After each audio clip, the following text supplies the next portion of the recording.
শনিবার যুক্তরাষ্ট্রের হাওয়াই অঙ্গরাজ্যের বিগ আইল্যান্ডে আঘাত হানে হারিকেন লালা।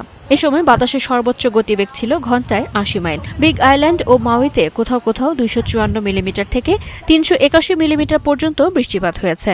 তবে হাওয়াইয়ের বিভিন্ন দ্বীপে বৃষ্টির পরিমাণ ৬৩৫ মিলিমিটার পর্যন্ত ছাড়িয়ে যেতে পারে বলে পূর্বাভাস দিয়েছে ন্যাশনাল হারিকেন সেন্টার।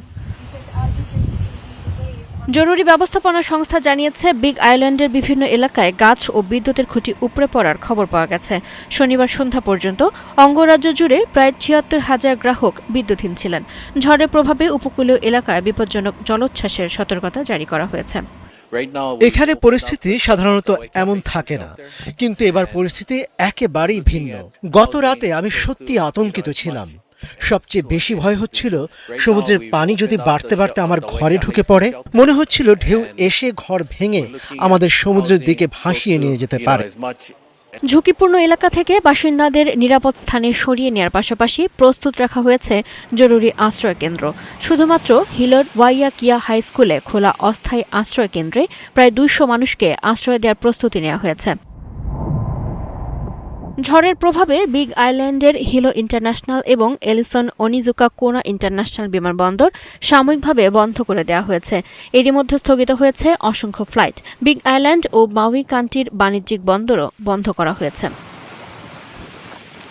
আরও ভারী বৃষ্টিপাত, হঠাৎ বন্যা ও ভূমিধসের আশঙ্কায় জরুরি প্রস্তুতি জোরদার করেছে স্থানীয় প্রশাসন। ঝুঁকিপূর্ণ এলাকার বাসিন্দাদের নিরাপদ আশ্রয়ে থাকার আহ্বান জানিয়ে পরিস্থিতি পর্যবেক্ষণ করছে কর্তৃপক্ষ।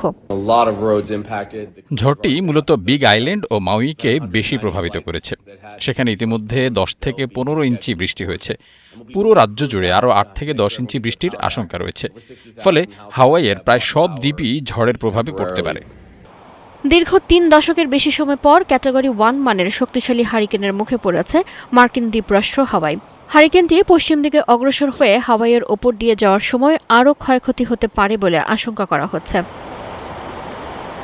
এদিকে যুক্তরাষ্ট্রের ইন্ডিয়ানা অঙ্গরাজ্যে শক্তিশালী ঝড় ও বন্যায় ডেলাওয়ার, জেনিংস, পোর্টার, লাপোর্টে এবং লেক কাউন্টিতে কয়েকজনের মৃত্যু হয়েছে। ঝড়ের প্রভাবে ইলিনয়, ইন্ডিয়ানা, ওহাইও এবং কেন্টাকি জুড়ে ১০ লাখের মতো গ্রাহক বিদ্যুৎবিহীন অবস্থায় আছেন। চৈতি সরওয়ার, ৭১।